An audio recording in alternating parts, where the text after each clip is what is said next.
two new friends. He says Cassie and her husband are just great people, and he believes they will stay in touch for a very long time. Great story.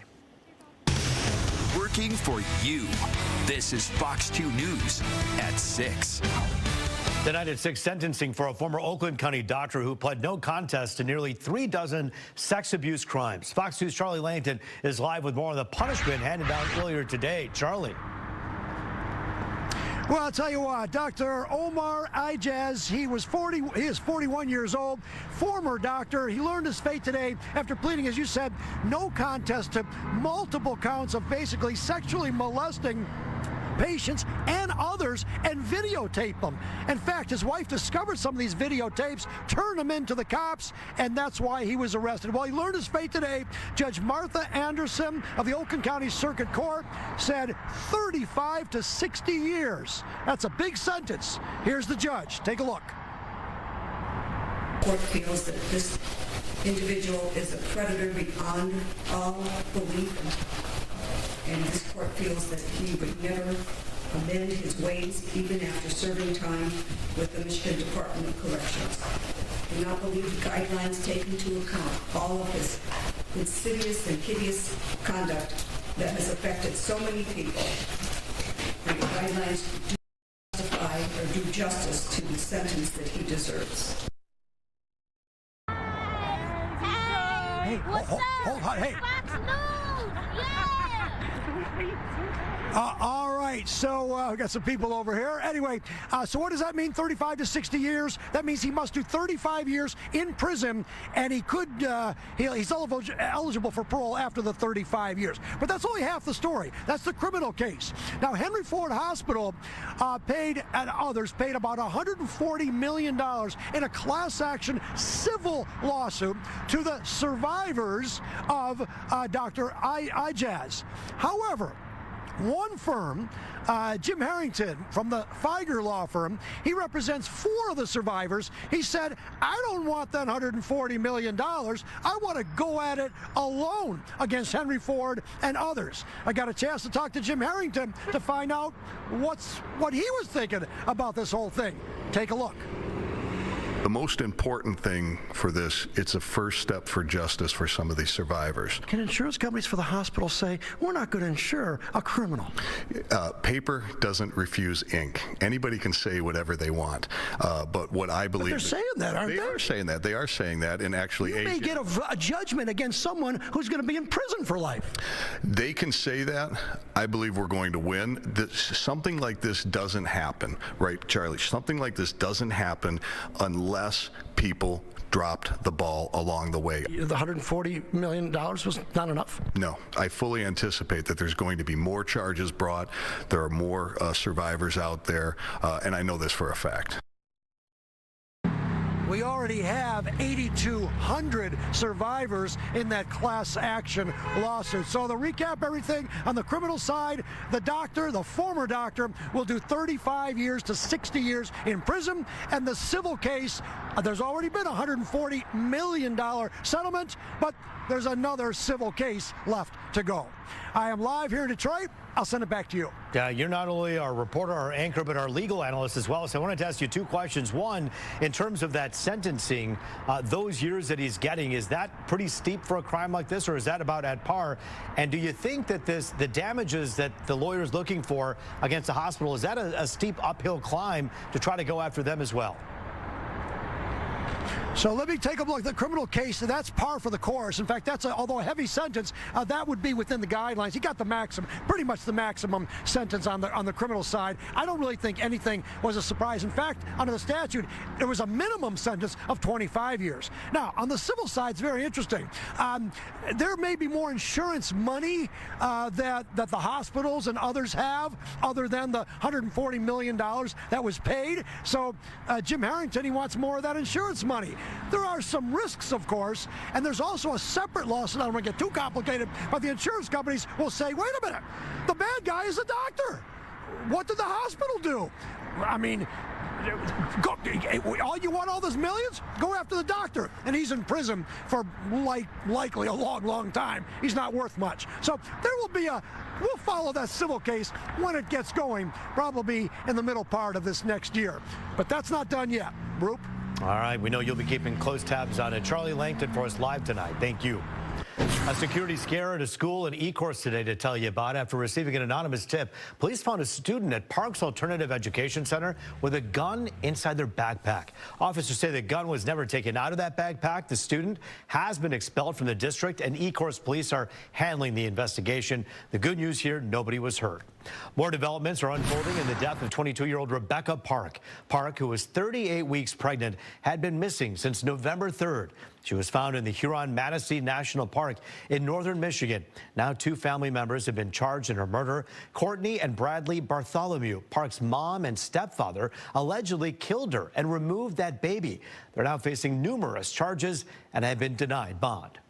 Well, it's been another day of back and forth between attorneys in the case involving the Hyperbaric chamber fire and explosion that killed a 5-year-old boy last January. Let's get live to Fox News' Brandon Hudson. He has more on what happened in court today. Brandon. Yeah, Roop, not a lot of emotional testimony because we heard from a lot of investigators and a lot of experts, but we did get some testy exchanges between the defense attorneys and the prosecuting attorneys on what was relevant in this case and what would be presented to a jury. Take a listen. You just heard yesterday, there wasn't a mechanical issue with this case, that we're not here for a mechanical issue.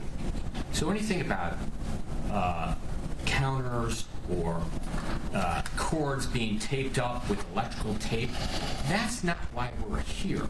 This is about a grounding cord. Evidence that could continue to poison a jury pool. If we all agree that this isn't relevant evidence, why put it out there when we know what this case is really about? The case is really about the grounding. Judge, I guess my only response is I haven't done any of that, and the detective is just, I asked her what she saw, and she told the court what she saw. So that was just one of several similar exchanges which unfolded during day 2 of this preliminary hearing. You may remember young Thomas Cooper died while receiving treatment at the Oxford Center. Investigators say that he was inside one of the hyperbaric chambers last January when it caught fire. During the investigation, police arrested Tamala Peterson, Alita Moffitt, Gary Marken, and Jeffrey Mostellar. They all worked at the Oxford Center. They all face second-degree murder charges, and the preliminary hearing will resume on December 12th. That's when we may find out if the judge will decide if all four of them will go to trial. Reporting live here in Troy, I'm Brandon Hudson, Fox 2 News. Yeah, so all of this, at least today in court, had to do with the technicality around what was used and what wasn't used in trying to strap down the patient. And it seems like that's really at the crux of whether or not there was negligence or whether or not there was something that was done that was incorrect or wrong.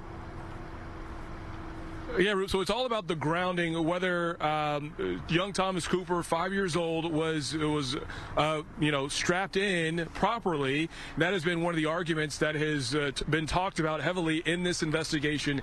And in this case, it will likely continue when we get to day 3, as we will likely see more expert witnesses, more investigators who are connected to this case. But we have to wait 10 more days before we get to that. Of course, we'll be there, and we'll be covering it when that happens. Brandon Hudson for us live tonight. Thank you.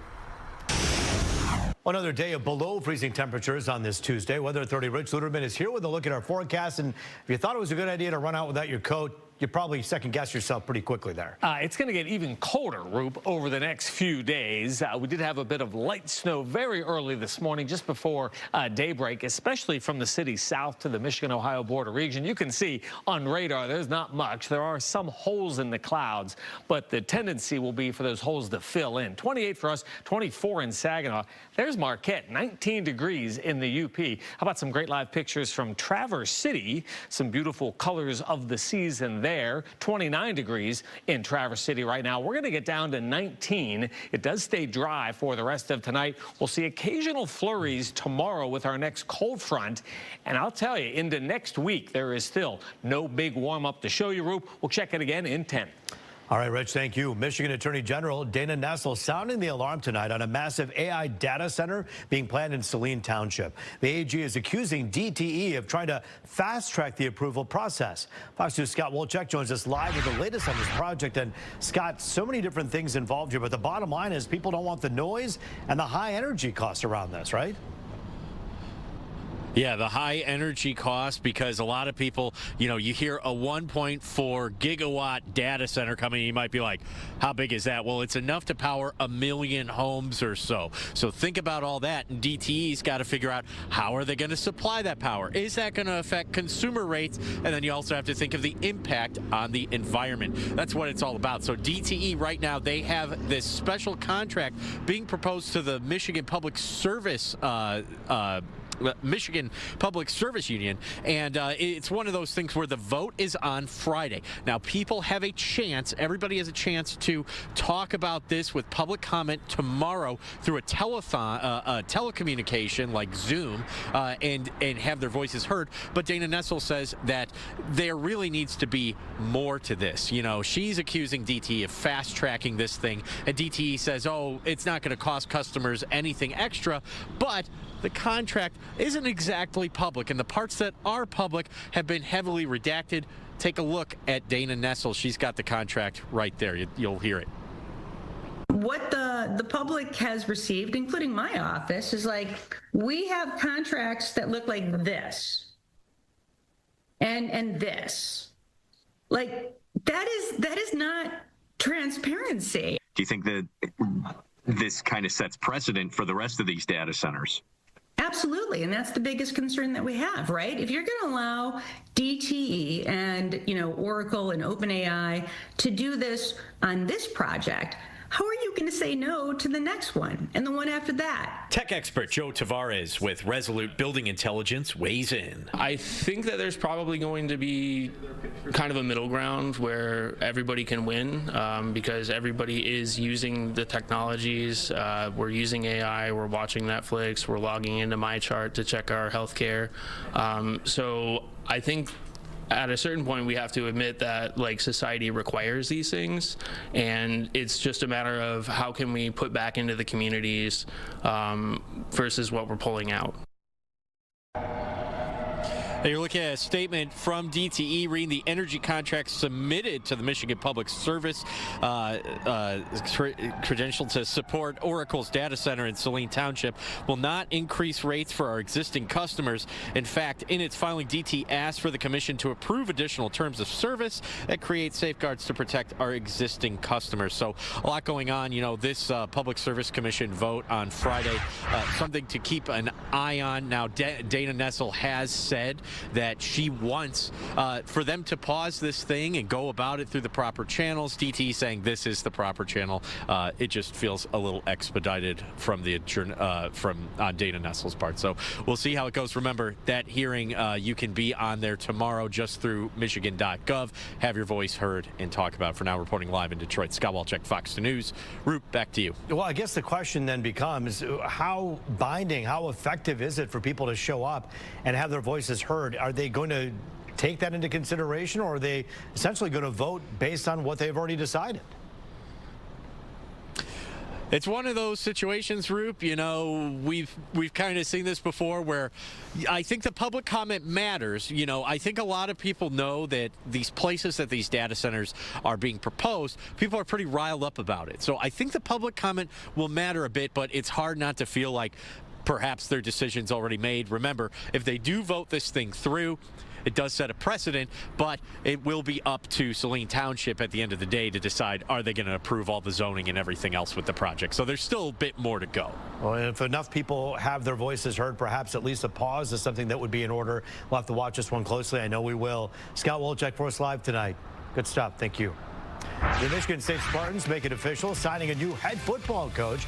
Coming up in sports, what we're learning about Pat Fitzgerald's deal as he's introduced as the Spartans' new coach. And as Michigan State welcomes a new football coach, we're getting our first look at the ambitious plan being proposed to transform Spartan Stadium. More on that coming up in our next half hour. also tonight.